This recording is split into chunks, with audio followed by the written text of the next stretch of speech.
our topic is going to be Ask the Inspector. And we do have our guests here that are joining us. If you have questions, just go ahead and put those in the chat. I'm going to turn it over to Candace right now to get us introduced. Yes. And you guys, we have today, happy Monday. I hope everybody's doing well. I think it's busy because I'm looking and I've actually talked to quite a few of you over the last week. So that's a good thing. So we want to introduce Jesse Weaver and Greg Schwartz with Northwest Home Inspector. And if you all were able to attend, any of you were able to attend our event that we had this past summer, the Lender Survivor, they were there at the event and spoke briefly with us. So Jesse, go ahead. You are on. Thanks for joining us. Thanks for having us. I wasn't really sure the format of how this was going to work, so I was hoping to answer questions as they came. Okay. But we've been in business since 2011. We've done somewhere between 4,000 and 5,000 inspections. And we've seen the market change a lot since we started. And so this is a unique season that we're in. We're noticing on our end that last spring was lighter than normal, but winter's been very busy. Whereas normally winter's light and spring is slamming. So it's different. Not to say it's bad. It's actually good for us right now because we're still busy. A lot of times in the winter we'll do jobs here and there, but it's been very solid. So people are still buying houses a ton. So that's kind of my intro. I come from a family of home inspectors. My parents teach a school on home inspection. Gregory came through the class and excelled at everything. So Gregory's been working with me since I think 2021. And he's been amazing. So yeah, were there any specific questions or anything like that maybe I can ask?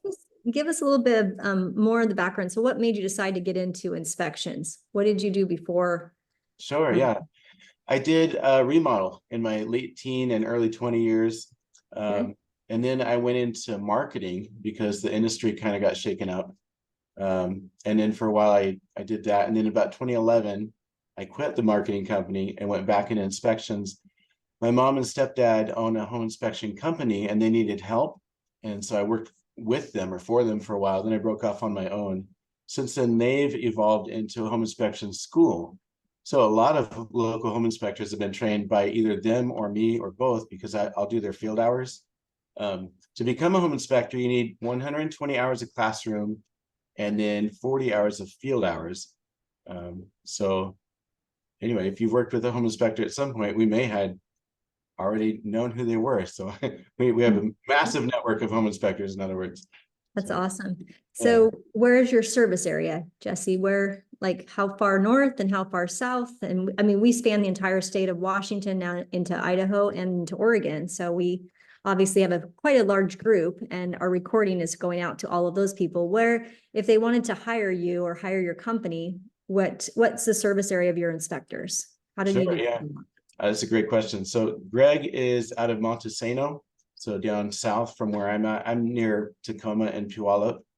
Okay. And we have a lot of people who we can refer to outside of these areas too. And so I'll go to Snohomish, King County, Pierce County, Thurston, Grays Harbor. And so that's usually where we end up going. Yeah. West of the mountains, basically, is what it sounds like. It is. Okay. I will visit east of the mountains to Yakima every so often as well. So Clay Elum through there. But every 2 weeks I go that direction as well. So we can do that too. Awesome. So with the inspection, when you're doing the inspection, kind of give us, we have some new agents that have joined as well, or maybe some agents that have not done an inspection in a while. Typically, can you walk through the process of what that looks like and how you like to best work with real estate agents? Sure, yeah, thanks. We enjoy teaching people. And so if somebody wants to follow along and be interactive and learn about the home, that's where we thrive. Our goal is to make you and your client the expert on that home by the time we're done. So you know exactly what you have there. We'll teach people what it's made of, the history behind the parts, how to care for it, if something's wrong, what to do to fix it. As we're going, we'll take pictures and put them together in a report that will have findings that are color-coded blue, orange, and red. So blue things are light items or maintenance. Orange needs some attention, and the red are the big ones that you want to have a plan for before you move forward. And then usually you'll get that report the same day, sometimes the next day. So if your client can't be there for whatever reason, they can also call us, or we can call them, and we could do a video conference similar to this. We can go over some of the report findings, but we want to make sure that somebody knows exactly what that house has as far as what we could detect by spending about usually around 3 hours on site and going through it and seeing and interacting with the things that you could also see and interact with. And so we can't find things behind walls, and sometimes stuff's hidden. We do have some pretty impressive tools that can help us pick up on clues for those as well. So we do the very best we can. Our goal is to make sure that you feel comfortable with exactly what kind of shape that home's in before we're all finished. Okay. So when the agent shows up, does the agent usually, do you show up before the agent and then the client comes at the very end, or how does I guess, explain to me what you would find most common? Sure. Okay. Most common, the agent the agents have to be there. Actually, we don't have key box access. So somebody to allow access has to be there. And I don't think that's universal around all markets. And so It's not. In fact, it's funny because in Idaho and Utah, they don't want you there, right? The real estate agent to interfere with the process. But in Washington, our key box system and the security, it requires us to be there. So it's an interesting dilemma that we have.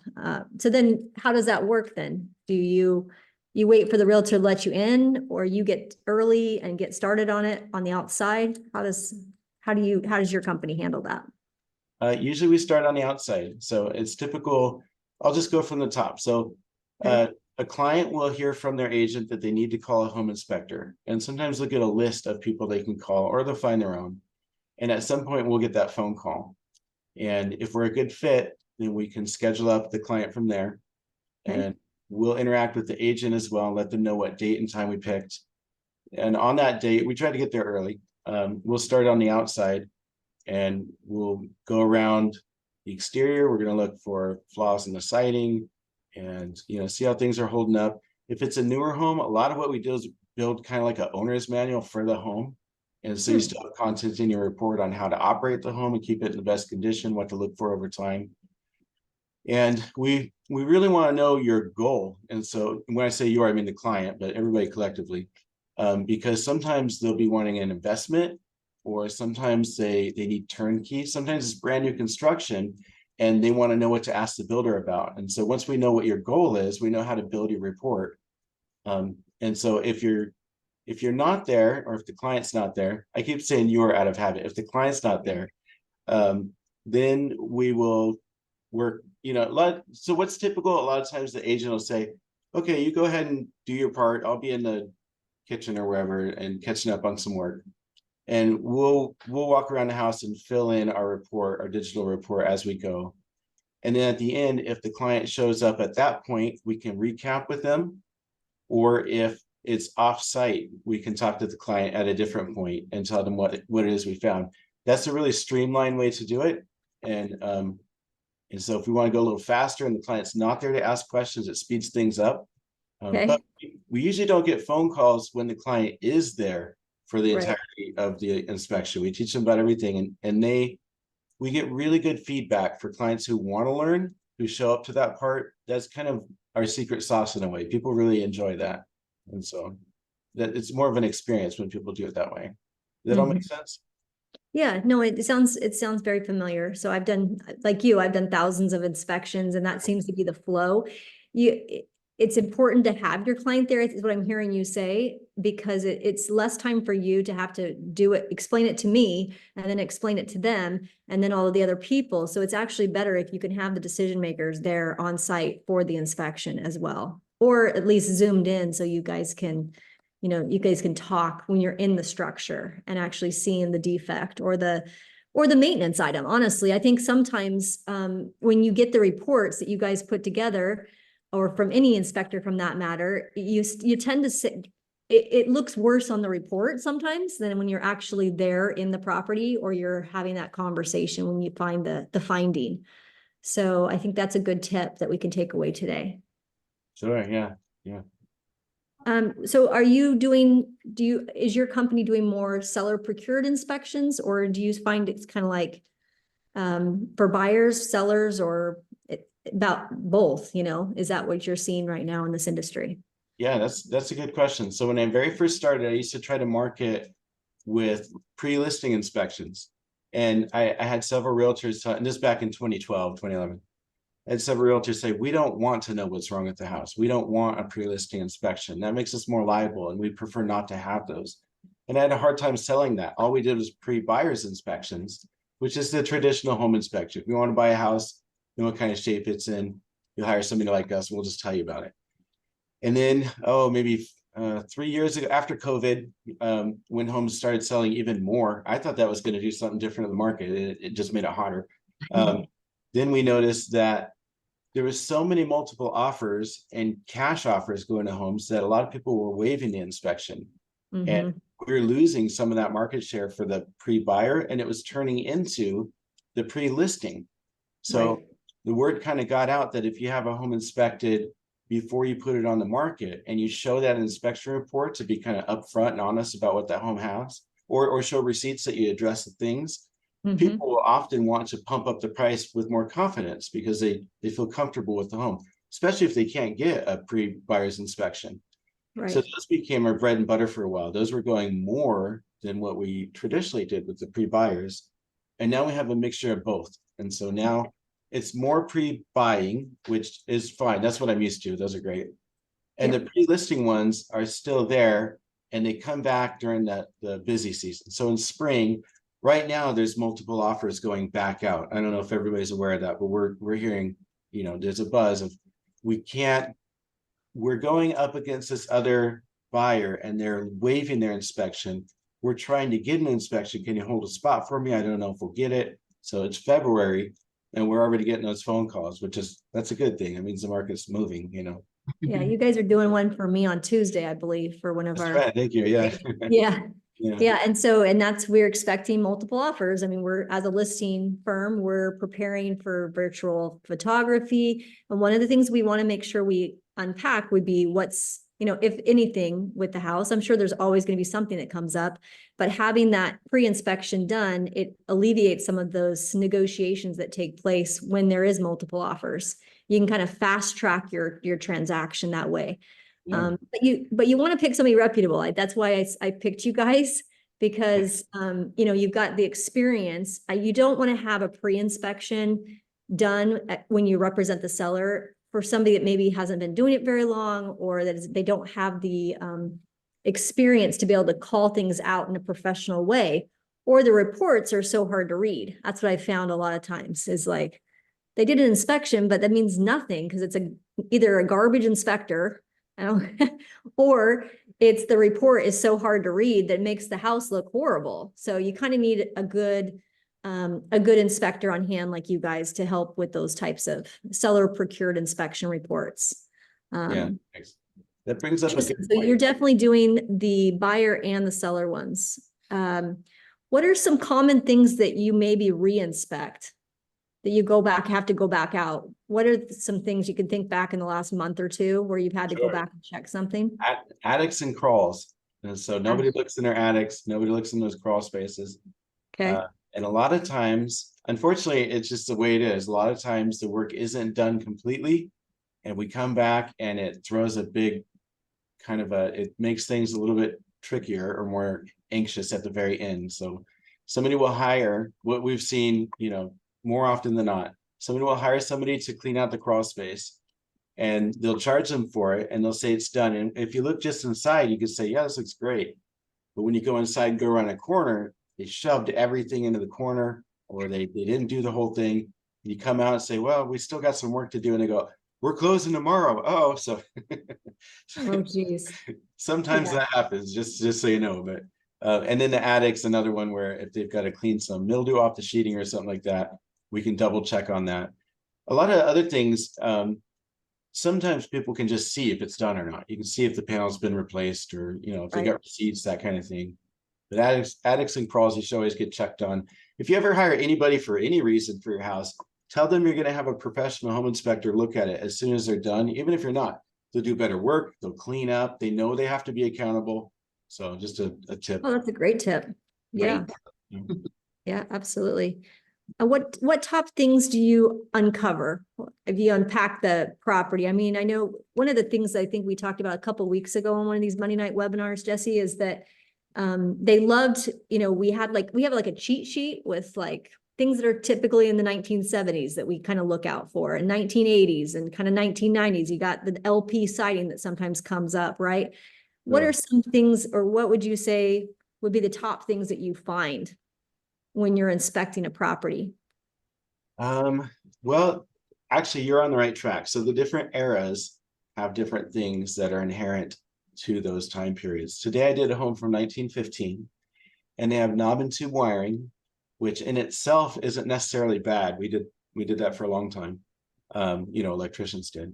Right. But they also have it in the attic where they've filled it up with newspaper shavings that are insulation. It's called cellulose insulation. It's basically newspaper that's shredded up. Knob and tube wiring has to breathe, and it gets very hot. And as long as it's in open air, it can breathe. It's supposed to do that.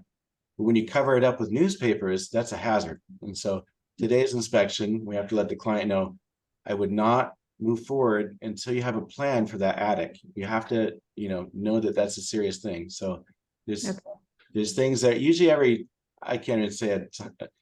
I was about to say every 10 years, things change. It's all different though. So homes from the last 20 to 30 years are pretty similar, other than install techniques on a lot of the stuff they use. The materials are all kind of the same.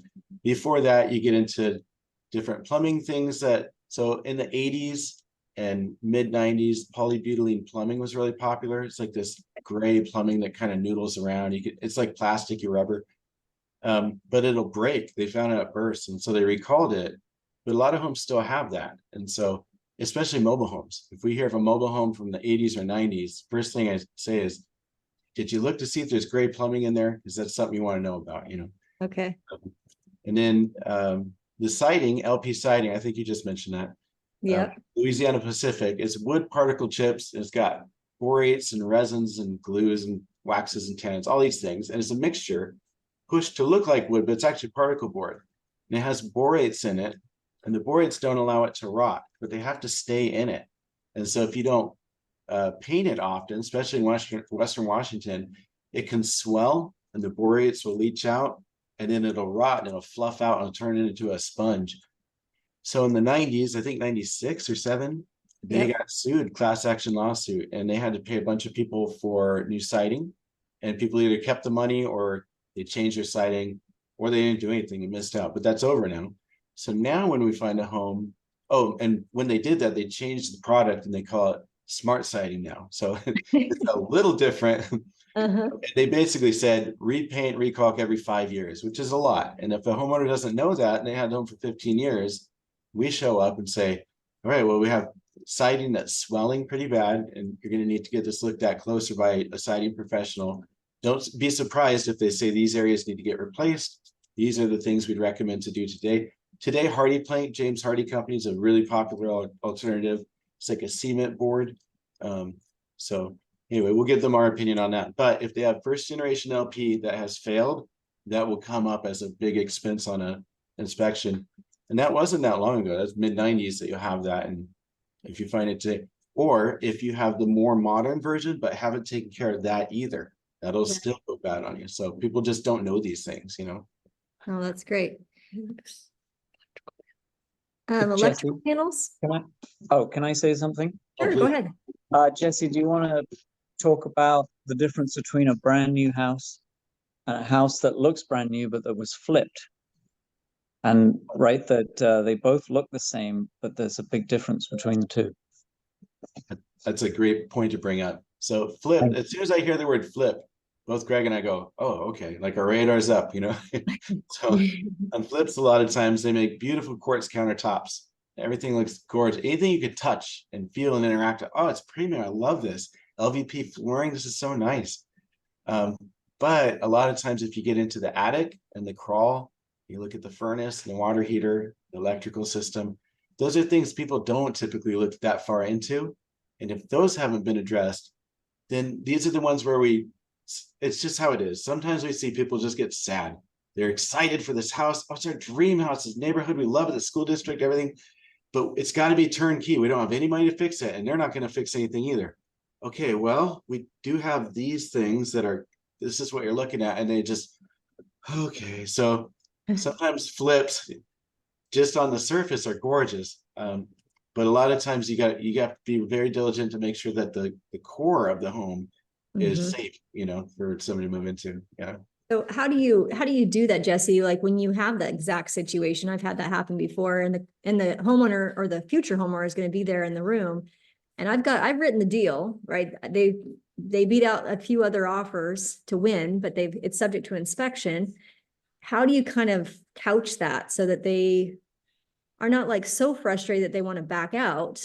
Do you give them some advice on like what's the range of, like, say that the roof needed some help, you know, and something like that, or the attic had some staining that we had to deal with? Do you kind of give them an estimate, or do you kind of guide them through what the cost would be, or how do you phrase it so that they are not spooked, I guess you could say? Sure. Yeah, that's a good question. This is where an inspector who's been doing this a while, who has a good sense of wherewithal, if that's the right word, will pay off. And so if you have a house with a lot of issues, I'm not the real estate agent, and I don't know what your situation is. I'm not in the market to buy a house, so I can't tell you if I'd buy this one or not. I've seen people address this by doing these things, and sometimes it can cost this much. Shop around and find somebody who'd be willing to come out and take a look, or look at the report online. Let's say a roof. Okay, love the house, everything's awesome, and needs a new roof. What's that look like? Well, this roof may be between 20 and 30 grand. And the attic has mildew and mold in it. And sometimes that's about 6 to 10 grand to fix that. So if that's done, make sure you get the receipts and make sure people can see that, you know, you can hold somebody accountable if they give you warranty or something like that with it. And so that would be one solution what we try to do, what our goal is to not have any skin in the game. If this house sells or doesn't sell, isn't on us. We get paid either way. So we're not vouching for one thing or another. We're trying to help everybody find the most information they can without being biased and saying, do this or don't do that, right? Here's some potential solutions. You can look into these. There's maybe more ways to do it that we haven't even heard about. So I recommend talking to a roofing professional and asking these questions. We're basically like a family doctor. If you go to the doctor and something's wrong, the doctor say, well, your liver isn't looking right, so I want you to talk to a liver specialist. And then you go to them, and they, okay, well, let's look further. We're going to do, that's what we do for a house. We show up and say, well, the roof's not looking right, and your water heater's looking kind of old. You can keep an eye on that water heater, but if it starts to leak soon, we won't be surprised. You might be about $2 grand when it comes time to replace it. If they're way higher than that, keep shopping around. They should be around that price. Because sometimes people charge you go away fees, you know, as $5 grand because they don't want to do it, right? So that's what you're saying, Jesse, is I'm the surgeon, huh? So you're like kind of, yeah. Actually, that's a good way to put it. Sure, yeah.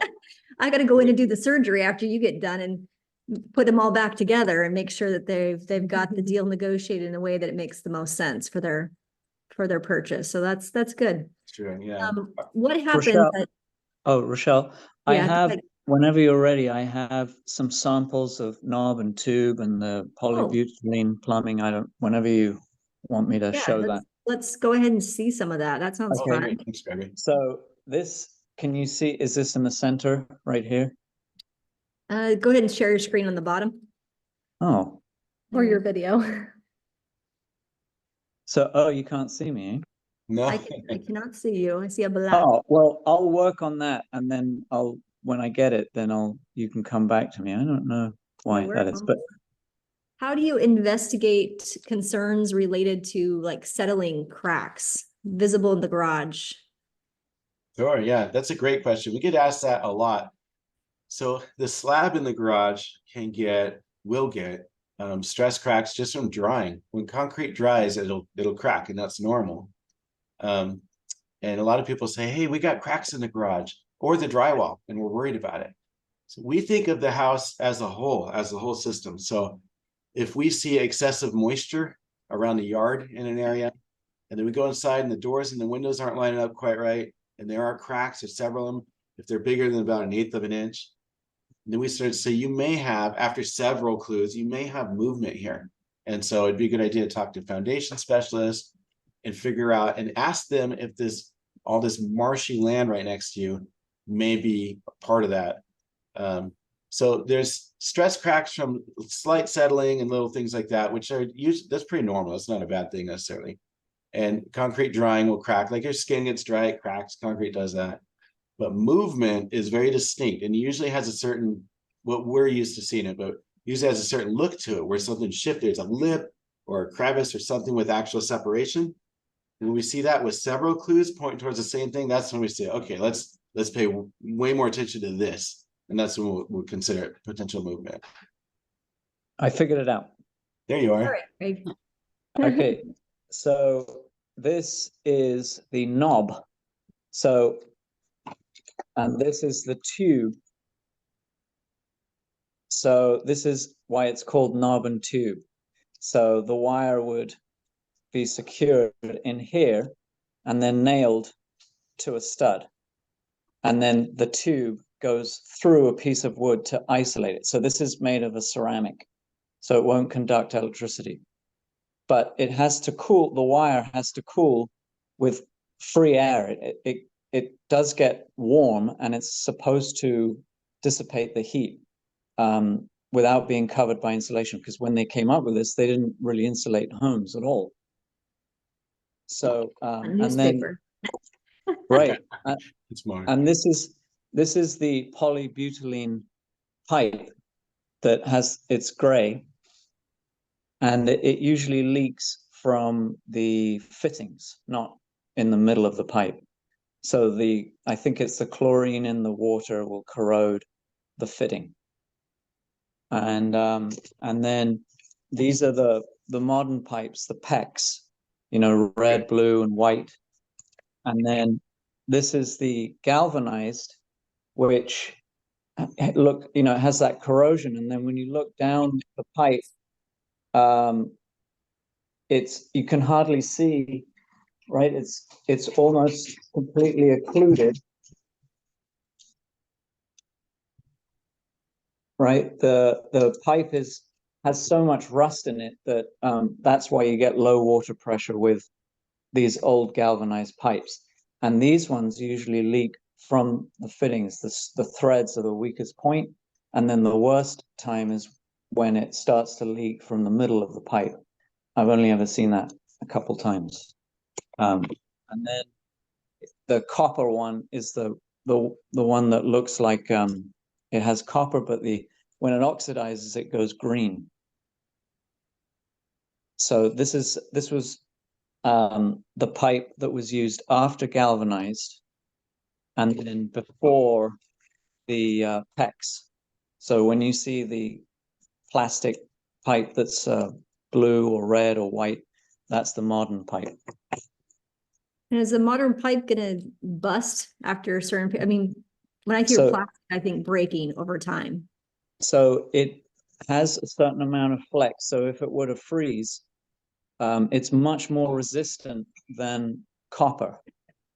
But so if a plumber says, well, these expand when they freeze, so you don't need to insulate it.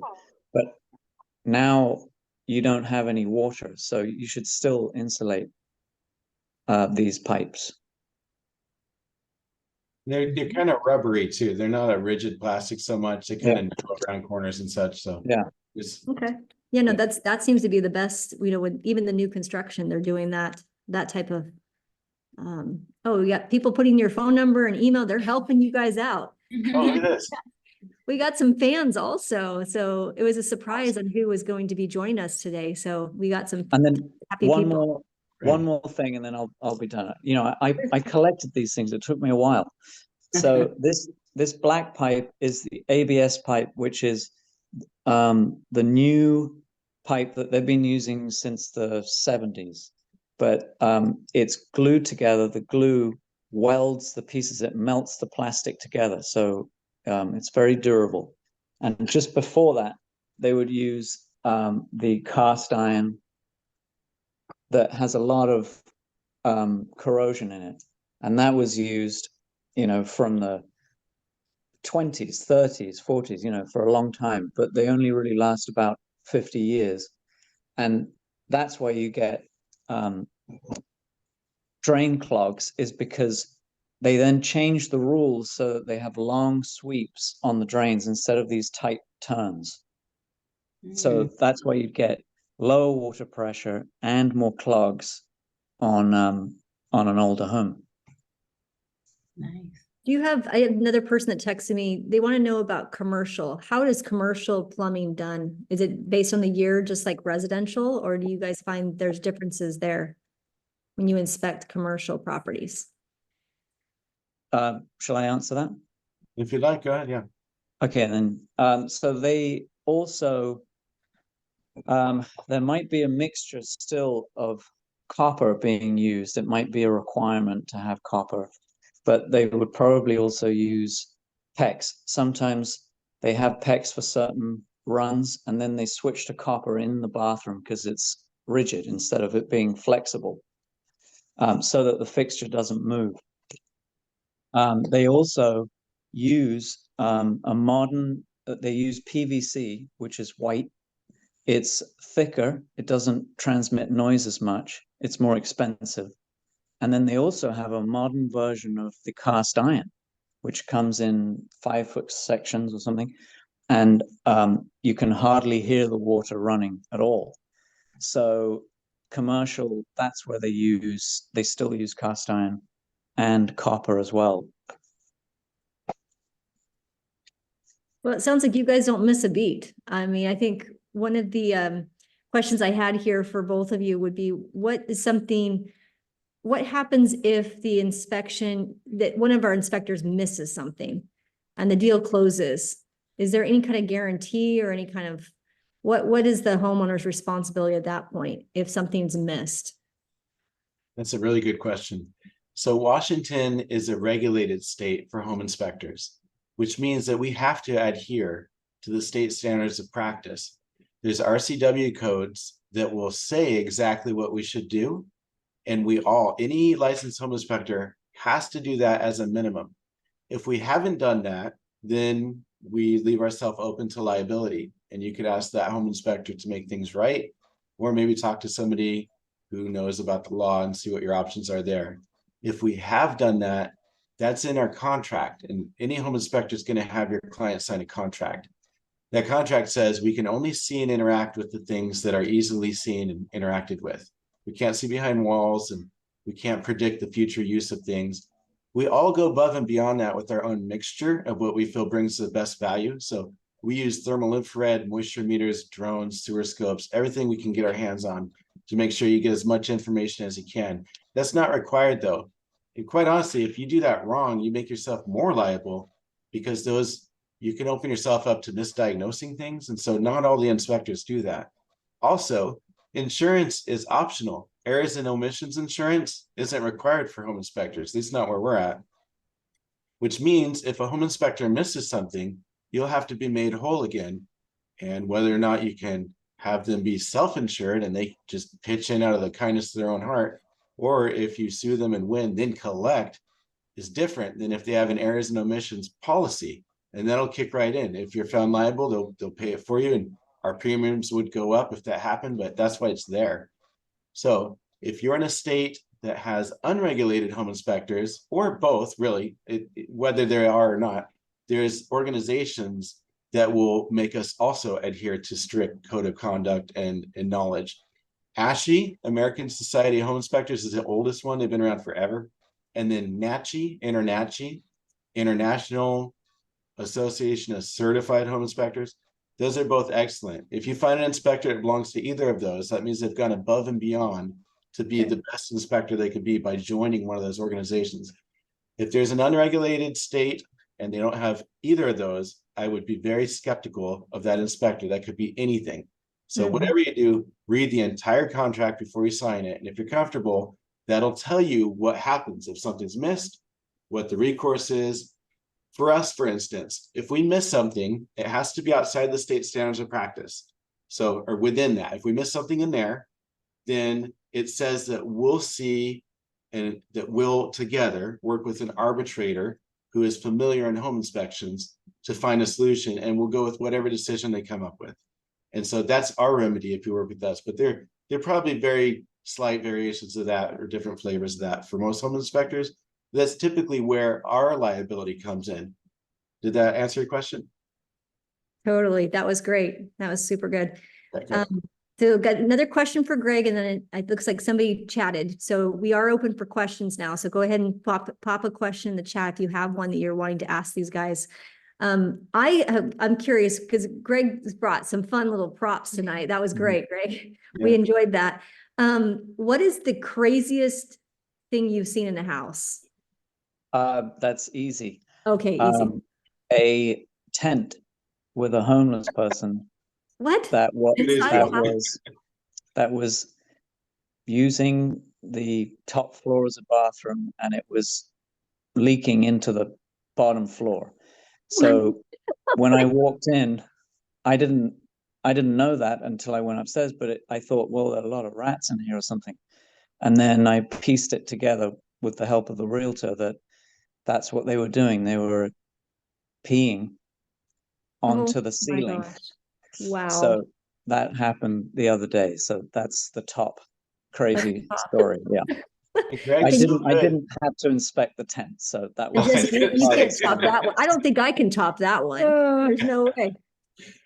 I Uh, think my craziest one that I attended was we opened up the hatch in the crawl space, and it was flood. The whole thing was like a swimming pool underneath. It was in Federal Way, where I still know the neighborhood. I drive in that neighborhood, go, that was that house we backed out of because it had a swimming pool underneath the crawl, full of water. That was the craziest one I've had. What about you? I had one similar to yours, but it was sewage. And so you walk in the home and your nose hairs kind of curl, and oh God, what happened? And the hardwood floors are all lifting and curling. Something's not right. And the roof was caving in, everything. This house is toast. And the buyer's like, boy, we don't really know how to fix anything. We're kind of on a budget, we're barely getting the house. And so when we get to the crawl, we open it and just you get punched in the nose with just strong, oh man. Oh, We find out that the sewage had been filling the crawl and it was like ruining the house. And oh. like, well, but if you fix that, is it a good house then? Like this, I don't know, talk to your agent. So Oh, I would never want to even go down there. You probably were washing for days after that one. well, we don't go in that. By the way, if I'm glad you bring that up. This is something that comes up. If the crawl space is infested with anything nasty, we do our best, but we don't go through that. We'll do flashlights and we might go here and there, but we're not crawling our bodies. Put yourself in harm's You're not way. going through a Yeah, biohazard. How it is. That's good. Not even worth the money on that one. Yeah. No. What about water samples, wells, testing like that? Do you do that work? We do. And in Washington, I think 2 or 3-ish years ago, they said if you're involved with the transaction, if you have, I don't know, if you have money involved or if you're going to get paid, you can no longer do those samples as a professional, I think. So Okay. I might be misquoting this, but it's something like that. Therefore, somebody who's not going to get paid by the home selling has to do a sample. So you can call somebody who specializes in wells or things like that, or we can do it. And a lot of people like us can. So we can come out, we'll take a sample, we'll send it in, and usually we do like a rush fee because we know everybody's in a hurry, and they'll let us know if it's got lead content, bacteria, nitrates, nitrites, that type of thing. Yeah. Okay, great. Any other questions that you guys have? So you do sewer scopes, I'm assuming, right? Yeah. So that's something that's changed a lot since I started. Right. I came into the industry 2011, and I didn't know what a sewer scope was for quite a while. It was kind of a rarity, sometimes in Seattle, somebody's buying a mansion, they might want one or something. And they became more and more common. I was reluctant to get a sewer scope, and I still don't use the sewer. That's Gregory uses our sewer scope. I'm not a big I don't know, it's just a thing I've got. Anyway, so we have a sewer scope, and most of our clients will opt for that now. So since I started, it was very rare. Now clients all the time ask for it, realtors all the time ask for it, and not to be self-promoting, but of course that's how it works. We recommend it on every home, even with a septic tank. So a few years ago, I did a home from the 60s, and we ran the water, we had everything going for a long time, nothing showed up. And then they moved in, and their kids, while they were taking a bath, raw sewage came into the bathtub. And Oh, yeah, And so they had to move out. You can't live in a home without a working sewer. So they had to move out back into their parents. And they were mad. They called me, hey, you didn't tell us about this. I'm so sorry. Let's figure this out. So I had a plumber friend and he was on the phone with them and they got it done in a weekend. Thankfully, her and her dad were very resourceful and they just dug it up and redid the pipe from the home to the tank. Nobody checks that pipe. That's how I found that out. I called the county because the county will come in and they'll service the tank. Yeah, it's flowing, whatever. By the way, if they miss something, they're not liable. I'm almost certain of that. So just know that. And then they bought the home. Nobody checked the line. And they said, why didn't you check it? I said, well, we didn't actually, nobody checks that line. The city said they don't do it, or the county. And unless you have a sewer scope done, nobody checks it because that line had become disconnected.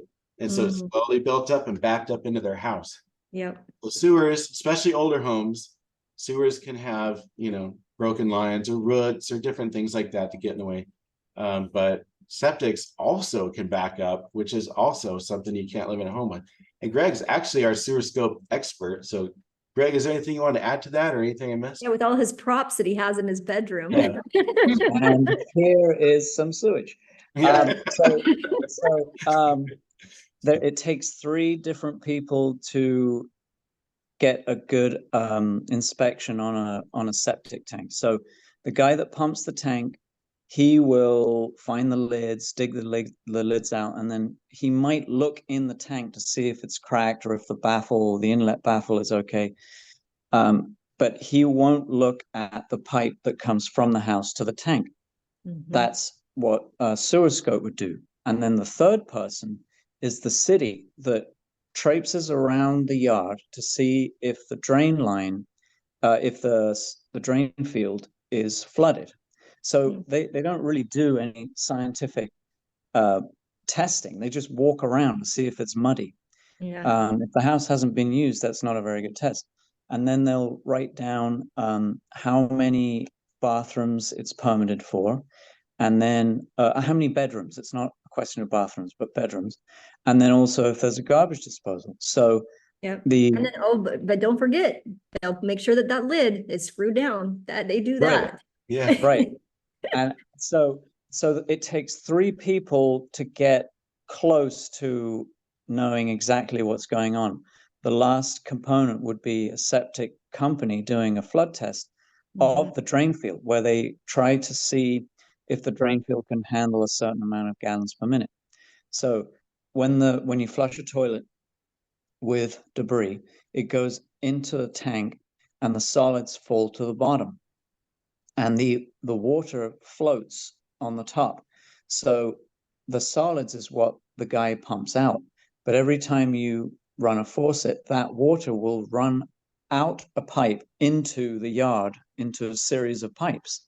So if the drain field cannot handle the water that you're throwing down there, it will then just flood the yard.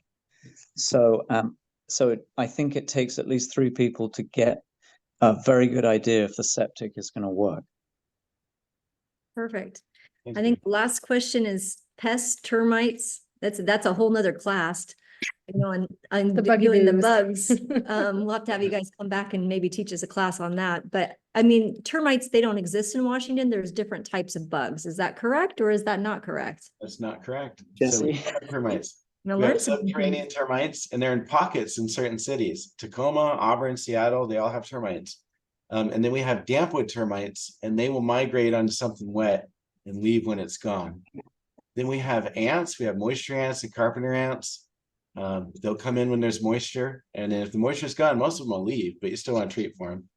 And then we have beetles. We have Buprespid beetles, Anabid beetles, Lictid beetles. The reason we know all this, Greg and I, is because we're structural pest inspectors. And so if you hire an inspector who only has a home inspector license and they don't have structural pest inspector license, but you're doing FHA, WSDA, or VA financing, it'd be good to know if your inspector has both licenses, because if not, another inspector may need to come and do a structural pest inspection on the property.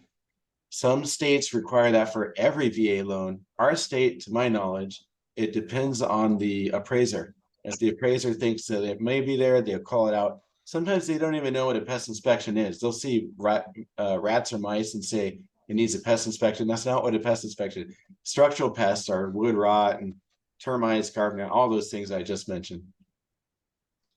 I have a question about cost, average cost, and does it cost to come back a second time to re-inspect? Yeah, that's a very good question. Average cost is high 400s to maybe, I don't know, mid 600s. So 500, 600 in that ballpark. And yes, it does cost to come back. And so we'll have one appointment. What we really want on that appointment is a list. It could be as long as you want, but we need a list to check off. The roof has been re-inspected. The crawl has been re-inspected, the stove, and when we see that we did all those things, we say, okay, this is your findings. That's to avoid getting home and somebody go, oh, by the way, on the back porch, did you notice this? You know, that's not what we want to do. So we just need a list, and we'll come back for usually way smaller than the original fee. We'll come back for 150 bucks, 200 bucks, depending on where it is. And we can re-inspect the areas that need it at that point. Awesome. Well, I think we learned a ton. I know I did. Candace, was there anything to add? No, this was great. I learned a few things today. We have a special that we're doing, right? You want to share the special with everybody? Yes, yes. So all about the Benjamins, all about the Benjamins. So we will have our grand drawing, not this coming Tuesday, but the following Tuesday will be our finale. And with that, we will be giving a few freebies, and one of them will be a free home inspection, the standard home inspection from our team here at Northwest Home Inspectors. So yay. And thank you for that. So don't forget to get your 41 BCR 41A, BCR 1A.